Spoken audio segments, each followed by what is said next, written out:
Welcome and thank you for tuning in to the Sean Inspires podcast. I am Sean Allen, your podcast host and life coach. We're closing out the Women's Month. We're celebrating women all month long.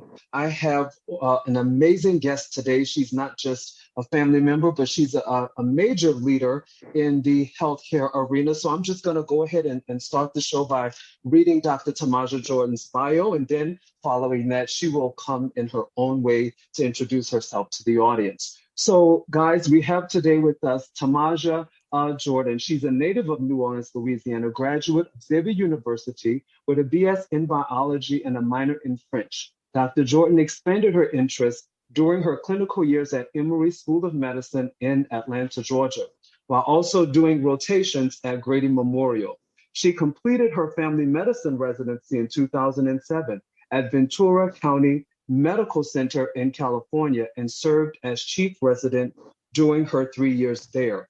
Dr. Jordan later accepted a position to work in a culturally diverse community in Oak Park, Illinois, as a maternal child fellow at West Suburban Medical Center.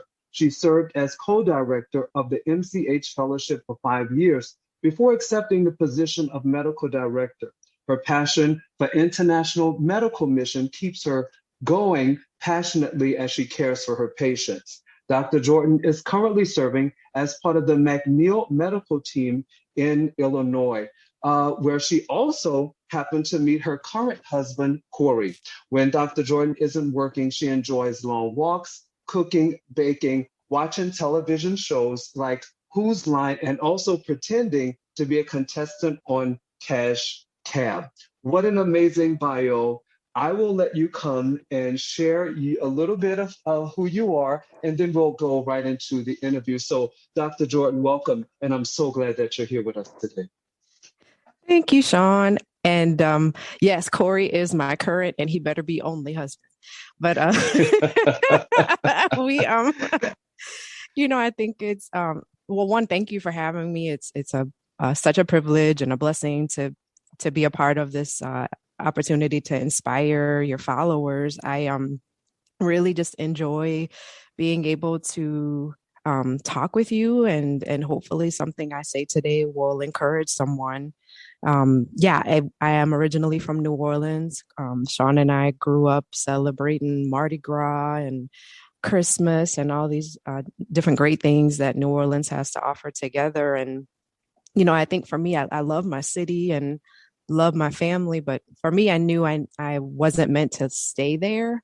I definitely go back to visit as often as I can, but I just knew God was calling me to end up living somewhere else in the U.S. And, it's like over time, I initially didn't think medicine was ever an option for me. I actually wanted to be a teacher. And my dad, who had his own video or videography business, was talking to me about, he's like, well, don't just be a teacher. You could get a PhD and be a doctor of journalism. Because I also loved like sort of asking questions and those kinds of things. And so it wasn't until high school when I learned about biology and went to a summer program at Xavier University back home, and that really got everything going. So I'm really thankful for the exposures that I had, for the encouragement from my family and friends, and I'm just like in amazement at all the things that I've been able to do and see. So Awesome. Well, it sounds like you fell in love with your first love, biology, and then expanded your interest into the world of medicine, and to hear how you fell in love with biology and then later expanded your interest into becoming a doctor. So if you could share with the listening audience, what was that like? What did that journey look like once you got your undergrad in biology? Did you immediately know you wanted to become a physician? So I actually, it was my sophomore year in high school. I had actually gone to a summer program called BioStar at Xavier, and then started my biology coursework the following fall. And we don't have any other doctors in our family. And so I went to my biology teacher and just said, hey, I really love this coursework. We're talking about the digestive system and all these different parts of the body, and it's just really exciting for me. So she actually got me in touch with her best friend who was an OB at Touro Hospital back home. And I got to shadow her. And then that really sealed it for me. I also have, at the time, had a family medicine doctor who was taking care of me, who was a Black woman. And she was very encouraging as well. And so ultimately, I uh, tried to like do different things like volunteering at Children's Hospital and different places there. Uh, Methodist Hospital that was still open and prior to Hurricane Katrina, and I just wanted to expose myself. And so through the volunteering efforts, I think that really helped. I realized that I was initially just getting water pitchers filled for patients and going in and out of the rooms helping the nurses. And then by the end of my time, I was assisting doctors with procedures at the bedside. One doc was doing some sort of biopsy of a patient's foot, and I was right there front and center handing him gauze. And I just thought, okay, I can handle this. I didn't know if I could handle blood and guts and all those kinds of things. And it just thrilled me. So and then I even experienced the death of a patient while I was volunteering, and I got to wrap the body with the nursing staff and helped prepare the body for the morgue. And I was fine. I didn't. It didn't phase me at all. And so after that, I started just looking into, okay, which colleges would really prepare me. So by that time, we had a career counseling center in my high school, and all these different college reps would come to visit. And I really had my heart set, even at that time, on going to another part of the country to train.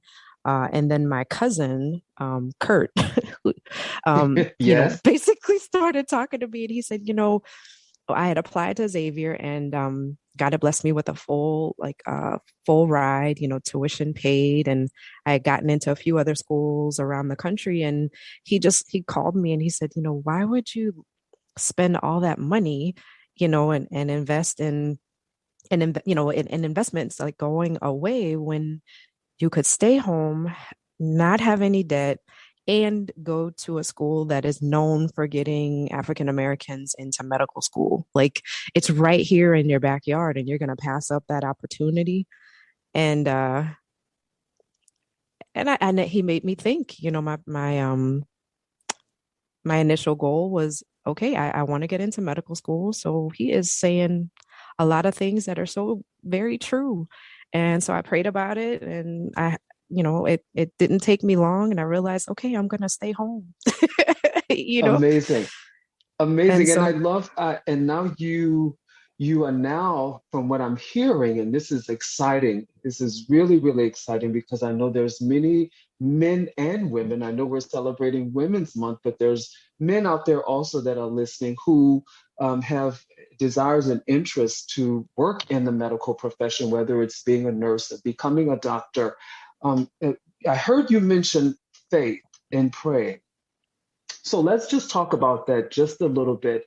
How has faith impacted your journey, and prayer meditation? How has that impacted your journey in stepping into and embracing your work and purpose as a woman? But not as a woman, you also had several leadership positions throughout your healthcare career. How has faith impacted you along that journey?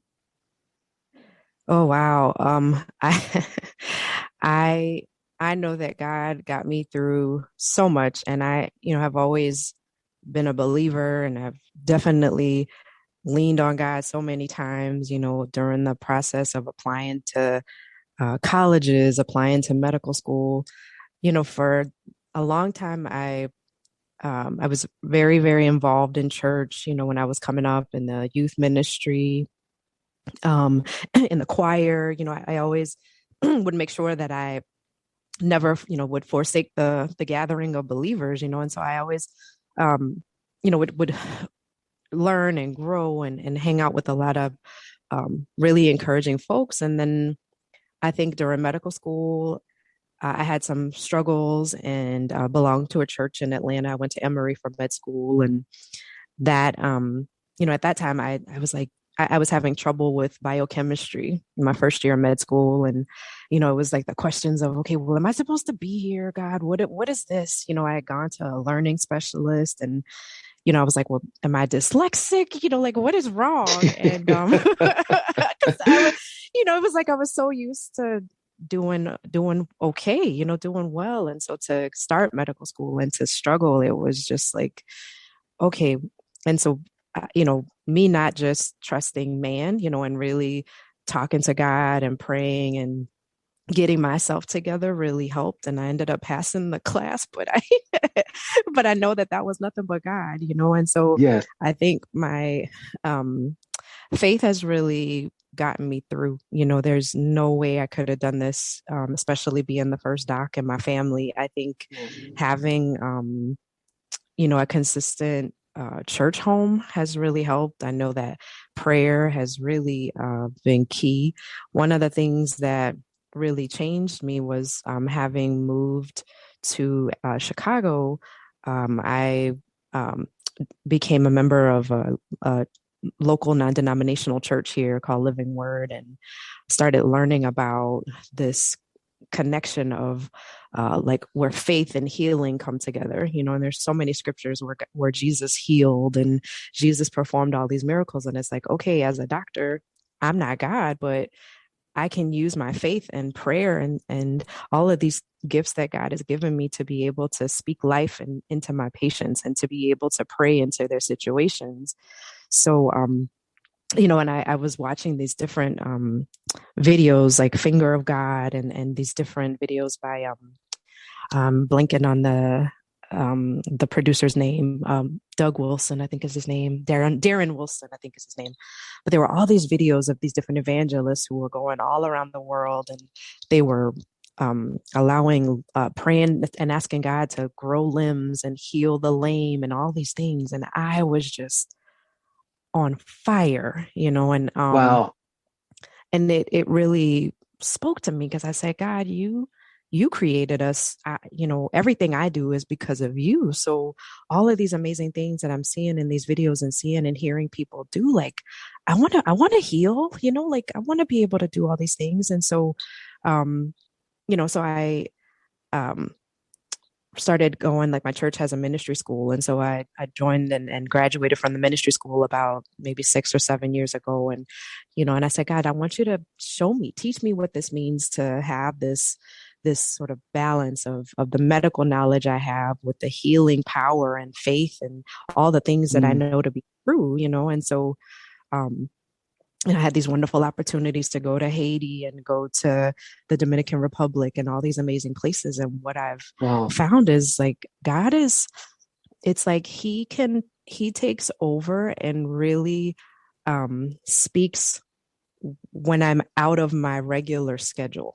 It's like when I'm not booked from 8 a.m. to 9, to 5 p.m., when I'm Yes. able to Yes. just, like when I don't have the restrictions of the regular day-to-day grind, when I'm out Yes. performing, like we had medical clinics and things in Haiti, like not long after the hurricane, and all these different times I was able to go.